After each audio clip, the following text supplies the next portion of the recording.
Good day, everyone. Today I'm going to be talking to you about something new in the JavaScript space. No, it's not another Node module or library like we get every second day. This time it's more of an entirely new runtime. Today I'm going to be introducing you to the new kid on the block, Deno. So what is Deno? Let me explain it this way. So you know how when you start a side project and then you leave it for a while, then sometime later you come back to it and you realize it could do with a few major improvements. But instead of fixing the problems, you simply just start over. That's exactly what Deno is. Ryan Dahl, the man who made Node.js, saw there were some flaws in Node and decided to improve upon them. But instead of bringing this up and releasing a new update which could solve these issues, he decided to do it the JavaScript way and rather just start over. But in all seriousness, Deno is just a JavaScript and TypeScript runtime built on Google's V8 using Rust. It aims to improve on Node.js's shortcomings as a runtime. So what are some of the features of Deno? To start off, Deno provides support for modern JavaScript. So JavaScript as a language has evolved a lot faster than what Node could as an architecture. The input from the community has changed it a lot from when Node first came out in 2009. And due to this, Node has not been able to adapt as quickly to these changes as much as the language has. So as an example, Node is based entirely around callbacks, where it is better to handle asynchronousness using promises in modern JavaScript. Deno aims to fix this by being entirely promise-based in nature. And this is just one of the features of modern JavaScript that Deno is actually implementing. So another great feature of Deno, it brings native support for TypeScript out of the box. So for those of you who aren't aware, TypeScript is a superset of JavaScript, which allows us to use types, interfaces, classes, inheritance, modules, generics, and a couple other awesome things. This makes JavaScript development a little less chaotic and a lot less like you shooting a fish in an empty barrel and seeing if it actually hits. So with the native support that Deno provides for TypeScript, it makes things a lot easier. We no longer need to spend time configuring tsconfig files or having to transcompile our code back into JavaScript before we can actually release our application. Deno has also completely redesigned the module system. So gone are the days of 100 megabyte node modules folders to get a few niche libraries that each have 12.5 dependencies, some of them depreciated, some of them no longer maintained, all because you need like one function from one of them. In fact, Deno completely got rid of the package.json file and node modules folder. Deno has a built-in package manager, and we import the modules directly by importing them from URLs. This also greatly decreases the size of our final application, as it basically can just import our projects from the web as we create them. So Deno caches the imports when the application is first run, and it only will re-download them when you specifically ask for it. So once you download it once, it'll be always there, ready to just boot. Let's say you had a crash. However, this import system can also have its downsides. For example, if a website hosting an import goes down, then you can actually no longer import these modules. A perfect example of this is how some of the Deno services experienced an outage this month, which affected the service delivery of the TypeScript files, and thus affecting the ability to actually import these modules. However, existing applications that had these modules cached were basically not affected. This design of node modules also has great benefits. So due to these methods of imports, it allows for the decentralization of packages and the removal of centralized servers such as NPM. This allows for the developers of packages to host these packages wherever they see fit. This could also allow for potential backups and alternative sources to be used should an import fail. So one big thing that Deno aimed to do was to improve the security of a node. So to be clear here, Node is by no means insecure, but there have been incidents of compromised NPM packages which allowed for malicious code into an application. Node has no way of controlling how an application can access the file system or different network resources. Deno, on the other hand, executes all the code in a sandbox. We have to specifically grant permissions for resources to be accessed. This allows you to ensure that your Deno application will only have access to the resources you provide it. So I'm going to be going a brief demo later to be showing you how it basically does not allow the application to run and access these resources. So Deno also has a couple minor features, but also really help to give us some benefit over Node. So there's a lot of built-in utilities. So there's basically no need to install a bunch of node modules for some simple functionality. So as examples, Deno has built-in libraries for encoding, archiving, path manipulation, HTTP servers, and actually quite several others. It also has built-in tools like linting and formatting and unit testing. So you don't have to go configure different package.jsons again and have to worry about getting things up and running. It's all built in to the runtime, ready to go. And also has a great feature, in my opinion, which has top-level awaits. So basically, we can now use await in a global scope, where in previous normal Node and JavaScript, we'd first have to encapsulate any of our asynchronous functions in an async function, and then only then be able to wait as we see fit.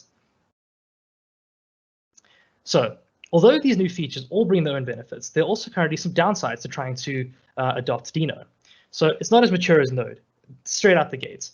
Release candidate 1.0 for Deno was only released like less than a year ago, and we're currently only on version 1.8, which was released a few days ago. Each release adds a lot of new features, which can end up changing the landscape of Deno entirely.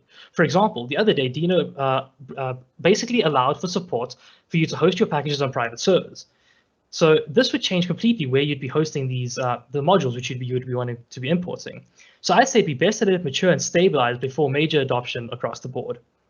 Another big thing is node module compatibility. So due to the lack of compatibility with existing node module systems of the Node.js, a lot of packages may need to be completely rewritten before they can use in a Deno application. So this may slow down the speed of adoption, or who knows, you could probably just upload your npm package and it might work. We'll see when we get there. The big aspect, in my opinion, is that Deno is now nowhere near as big as Node yet. So the community is a lot older for Node and is a lot more mature. So there's a lot more support for everything. Deno still needs to build this community, and this is a big barrier to entry for it at the moment. It does, however, have a lot of development and a lot of people interested in it, but I don't see it basically replacing Node anytime soon. If you do any quick Google, there's a thing saying like, oh, will Deno kill Node? And everyone says no, not now. Maybe in a few years, but not anytime soon.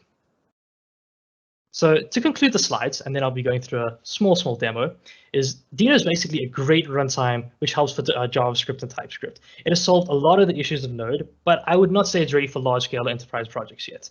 There's still a lot of work which needs to be done into the runtime before it's fully polished, but there is, as I said, a lot of active development and a very following community at the moment, which is promising for the runtime. Time may reveal issues with Deno, which actually may make us never use it, but we'll never actually know. But ultimately, it would be good to learn if you're experienced in Node, and other backend technologies, but I would definitely say you should rather learn Node yet if you aren't familiar with any of these. It is a lot bigger and a lot more used. So yeah, let me quickly switch over to a very, very brief demo, and I can actually run us through some very basic aspects of Deno. Give me a second just to switch some screens here. Let me share this.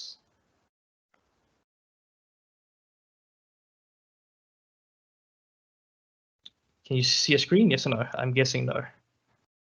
Not yet, no. Awesome, perfect. There it is now.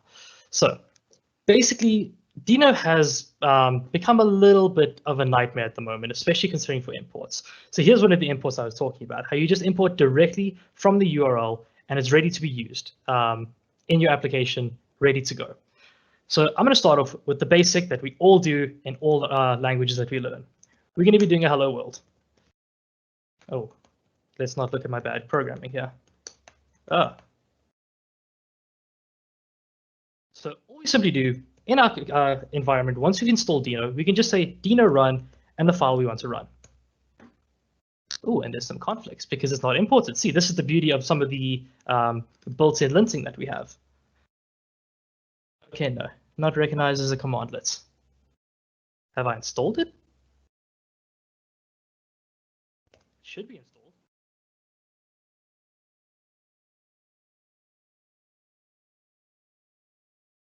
Nope. Okay, I'm guessing this demo is going to be cutting up. But it's installed here. The demo gods are never with you. Don't do live demos, guys.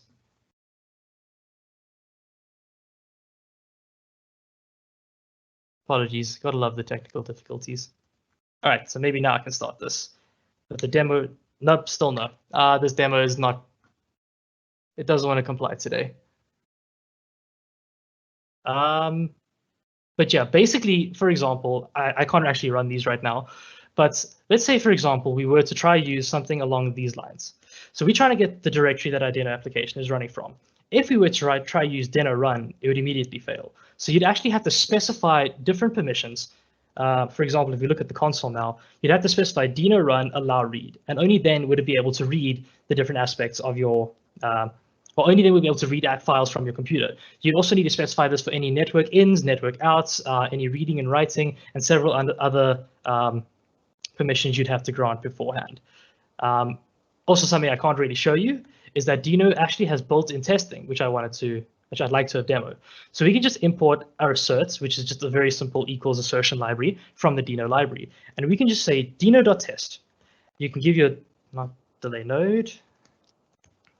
You can just say deno.test, give your test a case, and then you can just add your callback, which they say it shouldn't, well, like they say, it shouldn't have callbacks, but this is part of the simple libraries for now. And you can just run an assertion library, and you can simply just run deno.test, and it'll run your application tests. No need to configure test or mocha or chai or any complex libraries for JavaScript. I would have loved to have actually demo running an HTTP server for you guys. It's like 6 lines of code, but sadly the demo gods are not working with me today.